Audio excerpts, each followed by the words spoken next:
नमो नमः मित्राणि, स्वागतम सर्वेषां। मित्रों, स्वागत है आप सभी का संस्कृत विषय अध्ययन नामक यूट्यूब चैनल पर। मैं हूं सतीश पनेरू। हम महाकवि माघ द्वारा विरचित शिशुपाल वधम के प्रथम सर्ग का अध्ययन कर रहे हैं। तो इसके अंतर्गत आज हम 19वां श्लोक पढ़ेंगे। इससे पूर्व 18 श्लोकों को हमने पढ़ा करके संस्कृत विषय अध्ययन की यूट्यूब चैनल की प्लेलिस्ट में स्थापित किया है, आप सभी देख सकते हैं। तो आइए सर्वप्रथम हम इस श्लोक का उच्चारण करते हैं, इसके बाद हम इसकी एक एक शब्द की व्याख्या आप सभी के सामने उपस्थित करने का प्रयास करेंगे। आप सभी पूरे वीडियो को देखें और लाभ लें और सफलता को पाएं। और यदि अभी आपने चैनल को सब्सक्राइब नहीं किया है तो आप लाभान्वित हो रहे हैं, आपको योग्य लग रहा है तो आप सब्सक्राइब अवश्य करें और इसी प्रकार हमारे साथ संस्कृत के लिए समर्पित होते रहें। स्वागत है आप सभी का। तो आइए हम इसका सर्वप्रथम उच्चारण करते हैं। सकांचनेया मुनेरनुज्जया, सकांचनेया मुनेरनुज्जया, नवाम्बुदश्यामवपुर्न्यवीक्षत, नवाम्बुदश्यामवपुर्न्यवीक्षत, जिगायजम्बूजनितः श्रियः श्रियं, जिगायजम्बूजनितः श्रियः श्रियं, सुमेरुशृङ्गस्य तदा तदासनं, सुमेरुशृङ्गस्य तदा तदासनं। तो मित्रों देखिए, आपको श्लोक पढ़ते ही लग रहा होगा कि महाकवि माघ के बारे में जो एक वाक्य कहा गया है कि नव सर्ग कृते माघे नव शब्दों न विद्यते, अर्थात जब तक हम 20 सर्गों वाले इस शिशुपाल वध के 9 सर्गों को पढ़ लेते हैं तो हमारे लिए कोई भी नया शब्द बच नहीं जाता है। उन्होंने 9 ही सर्गों में समस्त विषयों में युक्त समस्त शब्दों को यहाँ पर उपयोग कर दिया है, वो भी बहुत ही सुंदर कला निपुणता से। तो देखिए कितने सुंदर शब्दों को सजाया गया है। श्रियः श्रियं तदा तदासनम, तो इनके बड़े बड़े सुंदर अर्थ हैं। आप सभी को आनंद आएगा, आप पूरा श्लोक का अर्थ अच्छी प्रकार से देखें। तो मित्रों, सर्वप्रथम इस श्लोक का विषय बताता हूं कि क्या है। इससे पूर्व यही था, जो देवर्षि नारद हैं भगवान श्री कृष्ण के निवास स्थान द्वारिका में आ चुके हैं, तो वो अब उनका आसन इत्यादि ग्रहण करा दिया है और देवर्षि नारद ने भी अपने कमंडलू से जल छिड़क दिया है भगवान श्री कृष्ण के ऊपर और उन्होंने भी बड़े ही आदर पूर्वक नम्रता पूर्वक उसको स्वीकार किया। अब उसके बाद भगवान श्री कृष्ण भी देवर्षि नारद की आज्ञा को प्राप्त करके अपने आसन में विराजमान हो गए हैं। अब वो आसन में भगवान श्री कृष्ण वसुदेव कृष्ण कैसे लग रहे हैं वही इस श्लोक में बताया गया है, तो हम जानते हैं। तो इसमें हम इस श्लोक का वर्णन, इस श्लोक को यदि हम जाने तो कैसे जानेंगे। तो इसमें क्या है, श्री कृष्णस्य शोभा, इसमें क्या है, श्री कृष्ण की शोभा बताई गई है। श्री कृष्ण शोभा,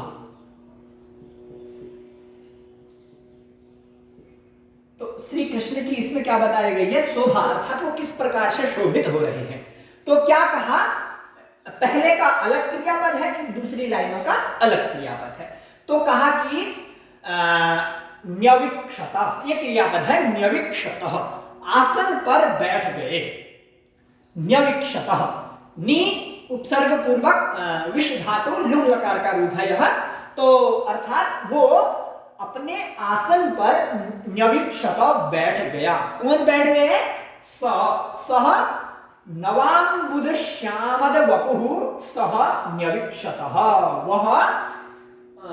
वह श्री कृष्ण के लिए सर्वनाम का प्रयोग किया गया। वो कैसे हैं, नवाम्बुदश्याम वपुः, वपुः न्यवीक्षत, अलग यहां पर संधि करेंगे तो वपुः न्यवीक्षत, जो विसर्ग है उसी को सकार रेफ इत्यादि होकर के रेफ ऊपर चला गया है।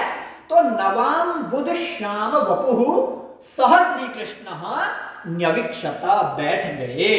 तो नवाम बुध किसको कहते हैं? नव माने होता है नया, एकदम नवीन, और अम्बुद कहते हैं बादल को।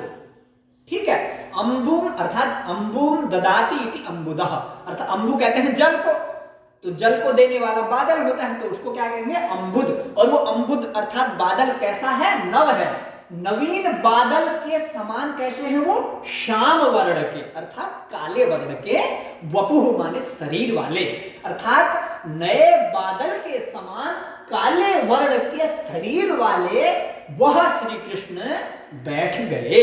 और कहां बैठ गए? कांचने, कांचने स्वर्णासने। ठीक है, कांचने से हम दोनों चीज ग्रहण कर लेंगे, कांचने अर्थात आसने।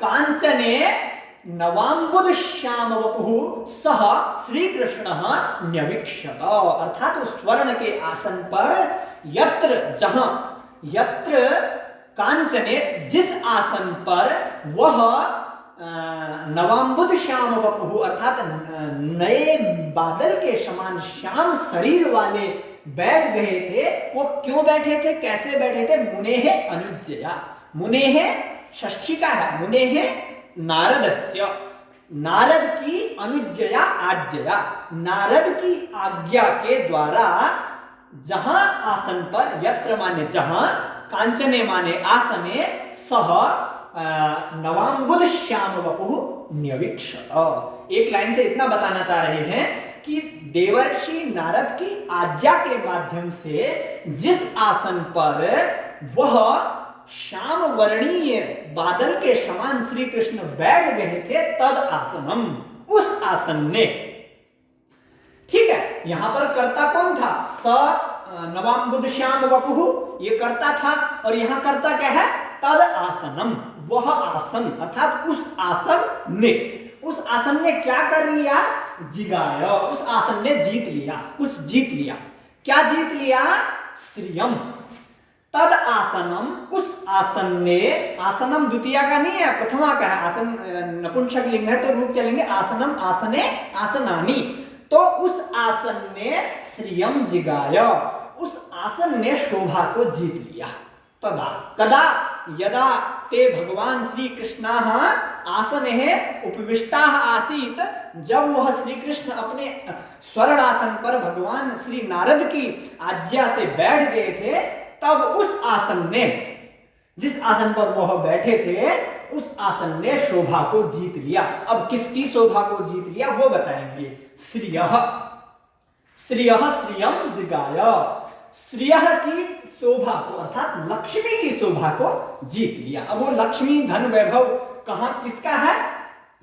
जंबू जनितः श्रियः श्रियम जिगाय, अर्थात जंबू जनितः, जंबू कहते हैं जामुन का वृक्ष, जनितः माने उत्पन्न होने वाला पर्वत, जंबू जनितः सुमेरु शृंगस्य, अर्थात जामुनों को उत्पन्न करने वाला, अर्थात जिस सुमेरु पर्वत पर, सुमेरु पर्वत का नाम है श्रृंगस्य शिखर, सुमेरु पर्वत के श्रृंग शिखर की, श्रिय शिखर की शोभा को श्रियम जिगाय, श्रियः शोभा, शोभा की लक्ष्मी को, शोभा को उन्होंने जीत लिया। अब वो शोभा किसकी है?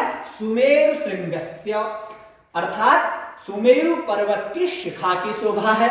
और कैसा है वो सुमेरु पर्वत? जंबू जनितः, जंबू को उत्पन्न करने वाला, अर्थात जिस सुमेरु पर्वत पर जामुनों की उत्पत्ति होती है, जामुन इत्यादि फल विशेष जहां पर उत्पन्न होते हैं, उस सुमेरु पर्वत की श्रियः लक्ष्मी की शोभा को, श्रियः श्रियम अर्थात लक्ष्मी की शोभा को जिगाय, उस अर्थात सुमेरु पर्वत की जो क्या, उस सुमेरु पर्वत की जो शोभा है वो शोभा ही मानो लक्ष्मी है, उस लक्ष्मी को ही जिसने जीत लिया है वो कौन है? तद आसनम, वही आसन है जिस आसन पर भगवान श्री कृष्ण बैठे थे। तो उस आसन ने सुमेरु पर्वत के शिखर की शोभा को जीत लिया था। और वो सुमेरु पर्वत कैसा था? जिसमें जंबू अर्थात जामुन नामक महाफल जहां उत्पन्न होते थे, ऐसा हम जानेंगे। तो पहली लाइनों में यही हमें पता चला कि भगवान अर्थात देवर्षि नारद की आज्ञा के द्वारा जिस स्वर्ण आसन पर भगवान श्री कृष्ण न्यवीक्षक बैठ गए थे, उस आसन ने सुमेरु पर्वत की शोभा को जीत लिया। यही इस श्लोक के माध्यम से हमें ज्ञात होता है। इसलिए इस श्लोक का प्रसंग ही यही है, संदर्भ ही यही है कि इस श्लोक में भगवान श्री कृष्ण की शोभा को ही प्रदर्शित किया है।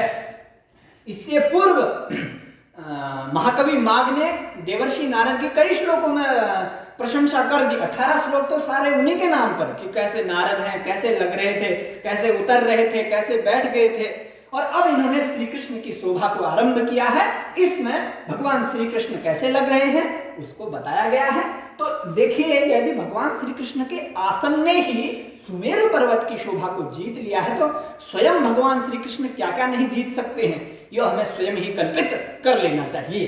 तो मित्रों, अब इस श्लोक में अधिक कुछ नहीं है, आज के लिए बस इतना ही है। अगले 20वें श्लोक में आप सभी के सामने उपस्थित होता हूं। आप सभी का धन्यवाद। नमः संस्कृताय।